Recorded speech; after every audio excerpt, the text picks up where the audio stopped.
Los cadáveres se encuentran en las instalaciones, una veintena en total. Su masacre se había producido en cuestión de segundos, a pesar de su avanzado blindaje y su armamento pesado. Su asesino, que blandía una antigua espada que había sacado de la nada, los miraba con desprecio. Oponentes débiles e indignos. Respiraba con dificultad.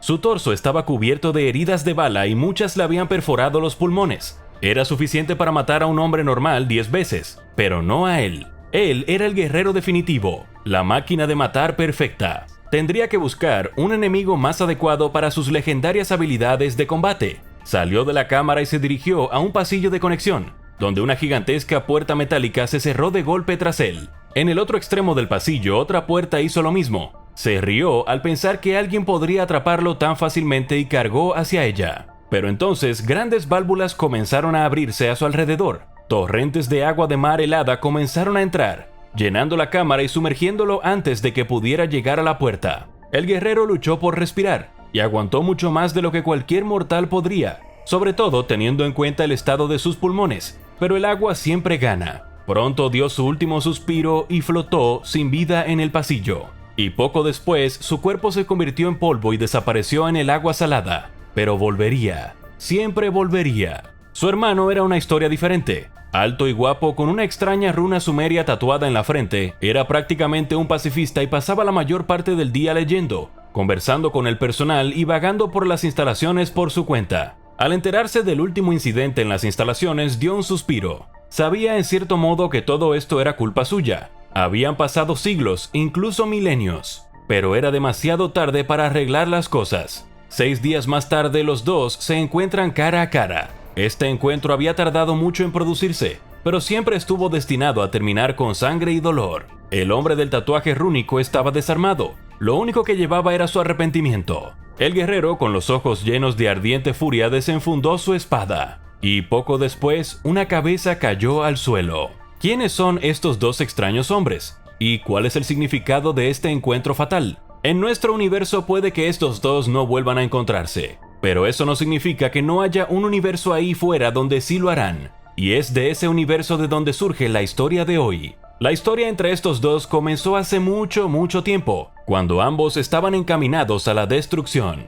Pero para saber cómo se reencontraron finalmente estos dos, solo tenemos que retroceder unos días. Aunque parecen más humanos que muchos de los seres que están bajo la mirada de la Fundación SCP, no hay duda de que estos dos son anómalos. Se les conoce como SCP-073 y SCP-076, pero son más conocidos como Caín y Abel. Solo por el nombre, la mayoría de las personas con un conocimiento básico de la Biblia podrían decir que estos dos tienen una conexión, pero los detalles eran en gran medida un misterio para la Fundación. Querían saber qué parte de la historia era realmente cierta. Los investigadores de SCP se dirigieron a SCP-073, alias Caín, y le preguntaron si estaría interesado en reunirse con su hermano por última vez. Caín tardó 3 días en responder. Sí, pero con una condición: que él fuera la única persona que pudiera abortar la misión.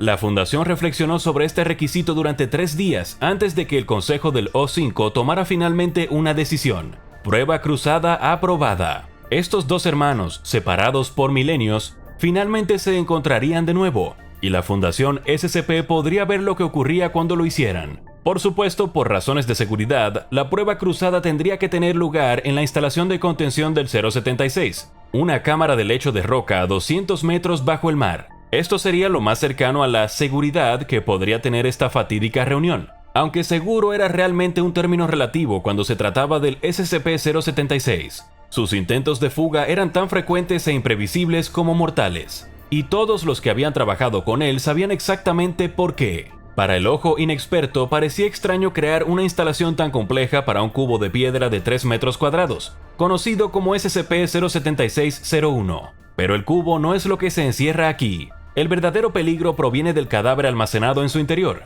conocido como SCP-076-02, pero más conocido como Abel. Es un hombre delgado y de piel aceitunada que parece tener unos 20 años, pero su rasgo físico más distintivo es el hecho de que está cubierto de una elaborada red de tatuajes arcanos y ocultos, en su mayoría de rostros demoníacos y fruncidos, similares a los que se encuentran en los miembros de la Yakuza. Cada vez que el cadáver de Abel se reanima, como hace a intervalos aleatorios, todos los que están cerca corren un terrible peligro. Es capaz de sacar armas blancas de fisuras dimensionales en miniatura que aparecen a su alrededor, aunque lo hace con tanta rapidez que parece que las armas simplemente se materializan en sus manos. A pesar de los esfuerzos cada vez más complejos para contenerlo, Abel ha sido capaz de romper la contención y realizar brutales ataques en múltiples ocasiones, matando a decenas de miembros de la Fundación en el proceso. Abel posee una fuerza, velocidad y durabilidad sobrehumanas. Durante las anteriores violaciones de la contención fue capaz de rechazar disparos de ametralladoras del calibre 50.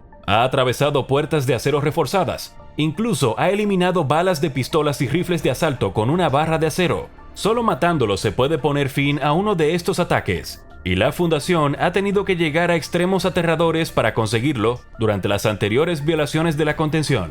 Ha sido ahogado, asfixiado, aplastado, quemado hasta la muerte con una granada de termita introducida directamente en su cavidad torácica, e incluso desintegrado por la activación de la ojiva nuclear de la instalación. Esto puede parecer exagerado, pero si Abel llegara a un centro de población importante, las muertes serían, bueno, de proporciones bíblicas. Incluso la muerte no puede mantenerlo abajo por mucho tiempo. Su cuerpo se descompondrá rápidamente y reaparecerá intacto dentro de SCP-07601. No se sabe cuándo despertará y sus periodos de inactividad pueden variar de horas a años. Por ello, debe ser vigilado constantemente por guardias muy hábiles en el combate cuerpo a cuerpo, siempre listos para enfrentarse al que quizá sea el combatiente cuerpo a cuerpo más peligroso de la historia. Es un asesino tan hábil que hubo una vez un proyecto destinado a convertir a Abel en un arma, pero resultó ser un fracaso desastroso para la Fundación. Cuando se les acabaron las misiones, la sed de sangre de Abel le llevó a volver su espada contra sus aliados sin ningún remordimiento,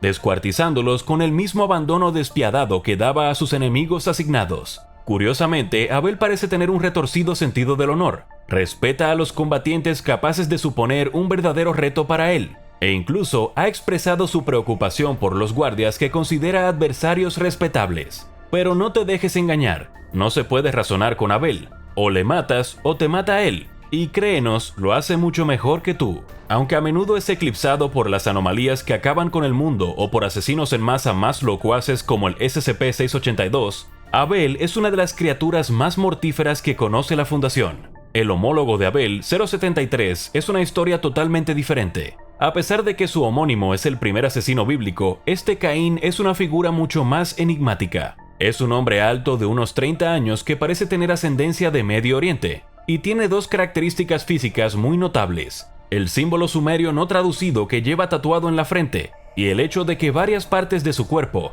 a saber, los brazos, las piernas, la médula espinal y los omóplatos, han sido sustituidas por misteriosas prótesis de origen desconocido. A diferencia de Abel, Caín es educado, no conflictivo, articulado y comunicativo. Incluso se le permite vagar libremente por las instalaciones en las que está alojado, aunque con ciertas normas. En concreto, no se permite que Caín entre en contacto con la vida vegetal o con el suelo descubierto. Esto se debe a que, a pesar de que Caín no parece albergar ninguna intención maliciosa, el contacto directo con él hace que las plantas se marchiten y mueran, y que el suelo se vuelva infértil. Si Caín volviera a introducirse en un entorno natural, podría provocar involuntariamente una catástrofe ecológica con su mera presencia. En ese sentido, puede ser casi tan peligroso para las grandes poblaciones como Abel. Sin embargo, la peligrosidad de Caín para la flora es solo una de sus varias cualidades anómalas. Otra es su extraordinaria capacidad mental y su memoria casi perfecta. Su memoria y su capacidad de recordar son tan buenas que algunos miembros de la Fundación han sugerido utilizar la mente de Caín como una especie de servidor de reserva para el conocimiento colectivo de la Fundación.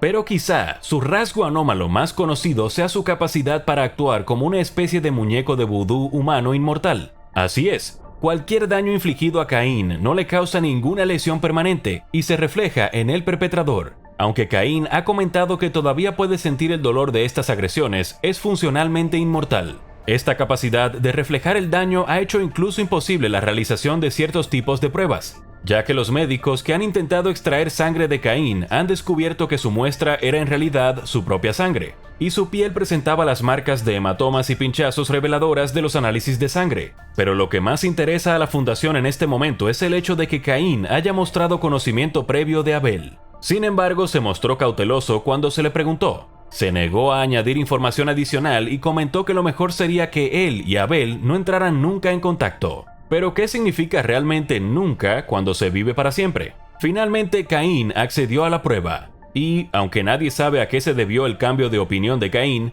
la fundación sabía que no debía presionarle y que podría desechar toda la misión. Caín fue sacado de sus instalaciones y transportado al punto de acceso de la prisión submarina de Abel. El diseño del experimento era simple. Caín ocuparía una residencia temporal en la instalación de contención de Abel hasta su próxima reanimación, momento en el que se observaría de cerca la interacción entre ambos. Quizá pasarán semanas, meses o incluso años antes de que Abel volviera a despertar y abandonara su cubo, pero cuando lo hiciera, Caín estaría allí. Afortunadamente, cuando Caín susurró palabras tranquilizadoras en la tumba de Abel, la resurrección solo duró unos minutos. Si esperabas un reencuentro conmovedor, piénsalo de nuevo. Caín trató de disculparse, pero Abel le asestó inmediatamente un golpe decapitador que, debido a las propiedades de reflexión del daño de Caín, hizo que se cortara su propia cabeza. Caín permaneció al lado de Abel mientras éste se regeneraba, y tan pronto como Abel lo hizo, inmediatamente intentó matar a Caín de nuevo, y así se repitió una y otra vez. Era un proceso arduo, y finalmente incluso Abel comenzó a cansarse de él. El dúo se abrazó entre lágrimas. Abel le preguntó a su hermano por qué lo había matado hace tanto tiempo, y Caín se disculpó diciendo que eran las acciones de un hombre más joven y más tonto. En ese momento los dos se reconciliaron por fin, y habiendo cumplido su pacto con su creador, ambos se desmenuzaron finalmente en el polvo. Por fin la paz. Como hemos dicho, esto no les ocurrió a los Caín y Abel de nuestro universo, pero cuando los universos son más numerosos que los granos de arena en un desierto interminable, algo así ha sucedido en algún lugar ahí fuera, quizás en un universo más amable que el nuestro. Solo podemos esperar que nuestros Caín y Abel lleguen a encontrarse algún día y encuentren la misma resolución. Pero hasta entonces, estos hermanos seguirán siendo uno de los dúos más peligrosos y fascinantes del catálogo de la Fundación. Ahora vaya a ver SCP-087, El Pozo de las Escaleras, y SCP-1730, que fue del Sitio 13, para ver más misterios extraños y trágicos de los archivos de la Fundación SCP.